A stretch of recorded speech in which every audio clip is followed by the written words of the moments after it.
Doctor ذاکر نائیک کا ساتھ دینا کیوں ضروری ہے؟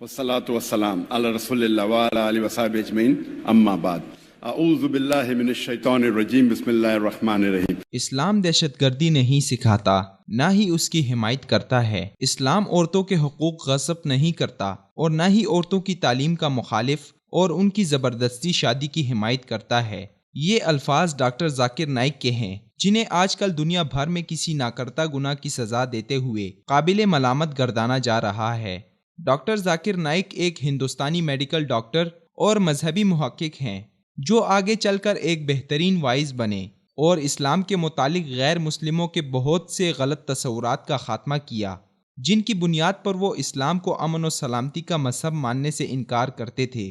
ڈاکٹر ذاکر نائیک بڑے اعتماد کے ساتھ اسلام، ہندو مت، عیسائیت، یہودیت اور کئی دوسرے مذاہب کے بارے میں گفتگو کرتے ہیں۔ ان کی ذہانت وہیں آشکار ہوتی ہے جب وہ روانی سے مختلف مذاہب کی مقدس کتابوں کے حوالہ جات ان کے صفحہ نمبر اور آیت نمبر کے حساب سے پیش کرتے ہیں۔ مشہور اسکالر احمد دیدات سے متاثر ڈاکٹر ذاکر نائیک، جو کہ دعوت کے میدان میں 40 سال سے سرگرم ہیں، UK، کینیڈا، انڈیا جیسے غیر مسلم ممالک کے علاوہ بنگلہ دیش جیسے اسلامی ملک کی جانب سے بھی پابندیوں کی زد میں ہیں۔ بنگلہ دیش نے اپنے ملک میں ہونے والے حالیہ دہشت گردانہ حملوں کے بعد تحقیقات کے دوران ہونے والے اس انکشاف پر کہ ایک حملہ آور ڈاکٹر ذاکر نائیک کی تقاریر سے متاثر تھا،